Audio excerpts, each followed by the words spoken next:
After a 3-week break, we're glad to be back. Welcome to the Monday newscast of Primetime News with me, Michael Madimba.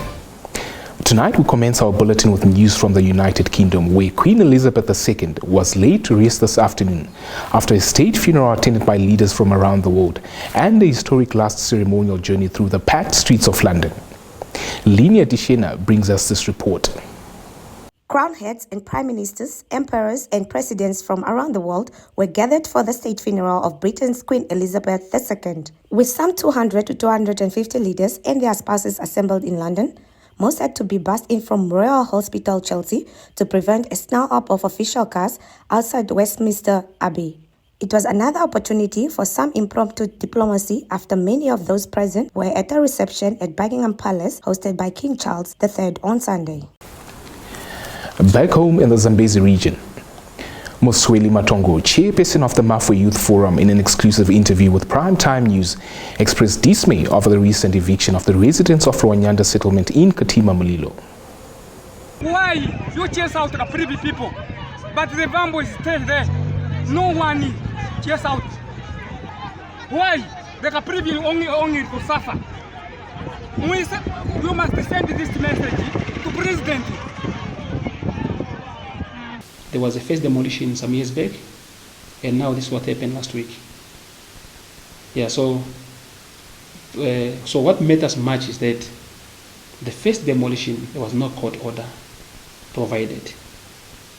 And by then, when people were demolished and chased out of that area was not yet gazetted as being under Katima Mulilo Town Council. Yeah, so understand this time around they had a court order to move the people. But then, the first time when houses were demolished, we still have pictures, video evidences. There was nothing that was done. And now, people's houses were demolished without an alternative to say where should they be taken. Like now, as we speak, there are some people who are sleeping outside. You know, people are sleeping outside, they don't have a roof on top of their head because they were just, the house were demolished and there was no way to take them at the moment.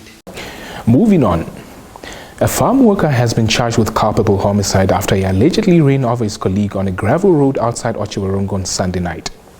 Linia Dishena brings us this report. The Namibian Police Force spokesperson for the Otjozondjupa region, Inspector Maureen Berger, in an interview with Nampa Today said the suspect's age is unknown as he is in shock and unable to talk. She noted he has been admitted to the Otjiwarongo State Hospital where he is receiving medical attention under police guard.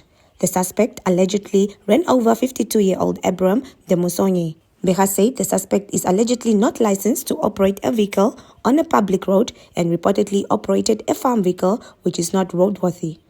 She explained the suspect drove the vehicle towards Otjiwarongo with the intention to pick Demusonye up and drop him off at the farm where they both worked. But in the process, he allegedly ran him over around 10 minutes past 8 o'clock on Sunday. Adding, the suspect has been arrested and charged with culpable homicide. For Nampa News, Linia Dishena. On to the Russia-Ukraine conflict. Ukraine's nuclear energy agency, Energoatom, earlier today accused Moscow's troops of an attack on the country's second largest nuclear plant in the south. Again, Lydia Petiri brings us this report. The accusations comes after Moscow's controlled Zaporizhzhia nuclear plant in Ukraine, Europe's largest atomic facility, faced frequent shellings in recent months, raising fears of a nuclear accident. Energoatom said in a post on the Telegram messaging service. On Monday, the Russian army carried out a missile attack on the industrial site of the Pivdano Ukraine's nuclear power plant. It added that a powerful explosion took place just 300 meters from the facility's reactors, but they were operating as normal. The strike damaged more than 100 windows of the power station building, the nuclear agency said. Energoatom said, fortunately, no one among the power plant staff was hurt. When we return, power cuts to plunge South Africa into darkness.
Welcome to Primetime Biz, where we make sense of everything business and economics. In tonight's slot, we begin in Africa's most industrialized economy, South Africa, where the country's power utility Eskom on Sunday announced the country would face sweeping power cuts caused by failures at aging and poorly maintained infrastructure. More details from this report. Andre de Ruyter, the boss of state-owned Eskom, announced a series of planned outages in the coming weeks. Urging South Africans to use electricity sparingly, he called for office lights to be turned off at night and for swimming pool pumps and water heaters to be turned off during peak hours. De Ruyter told journalists if everyone plays their role, they can manage the demand. The CEO added developing sufficient large-scale generation capacity will take time. A spokesperson for President Cyril Ramaphosa told AFP he would be returning home as soon as he had attended the funeral of Queen Elizabeth II in London to deal with the crisis. The spokesperson added the president will not be attending next week's UN General Assembly in New York.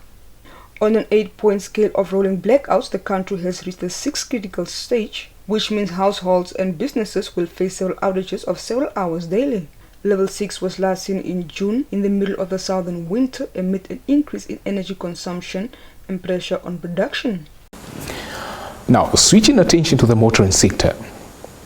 German luxury car maker Porsche is set to go public on the Frankfurt Stock Exchange on September the 29th, following the approval of its board of management as well as supervisory board on Sunday evening. More details from this report by DPA. The Volkswagen subsidiary had said it had planned the release of some of its preferred stock between late September and early October, but had held off on announcing a final date due to the fluid global economic situation and fast rising energy prices. However, the company has now confirmed it will be offering up to 113,875 Porsche shares between €76.50 and €82.50, with the offer period beginning on the 20th of September, ahead of trading start on the 29th of September. Volkswagen announced a general initial public offering plan back in February in a move designed to ensure that Porsche and Piaget families, the VW Group's largest shareholders, retain a blocking minority in Porsche and can thus influence any key decisions. That's all the top news we had for you this evening. Kindly stay tuned for the economics roundup followed by the weather forecast.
Good evening and welcome to Monday night's edition of Sport Planet.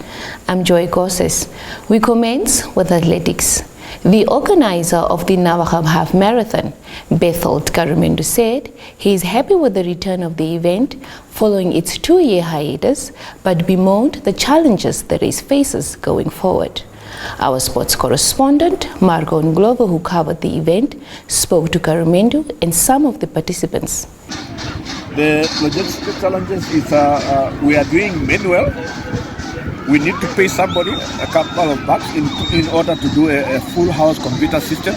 When they finish the scan, that means we need to have a cut-off time of entries, maybe a night before, so that the guy that we are going to hire to finalize his entries on his computer system. Those are the challenges. Then we don't have that income. So I want to say to thank for my coach, Abel Siambo, and my whole team. That's win which I get. It is not all for me only, if also the team and Namibian Defence Force for give me enough time to train.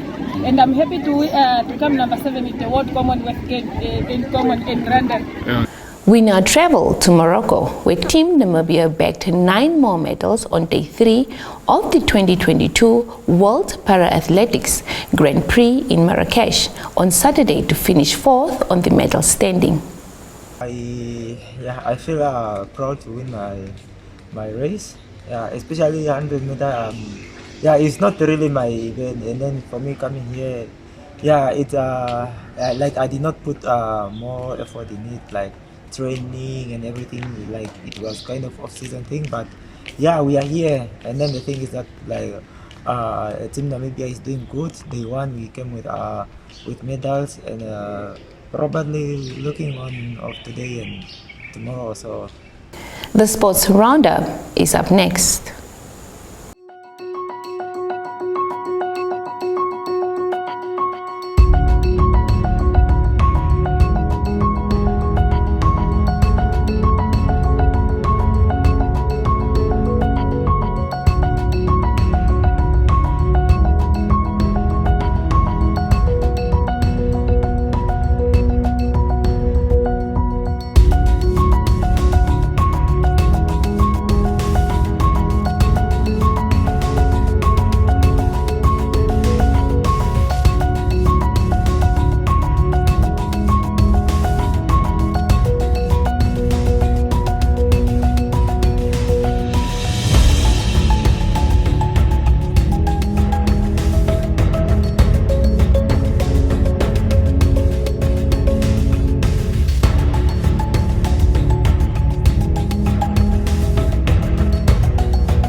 That's where we leave it for tonight's edition of Primetime News.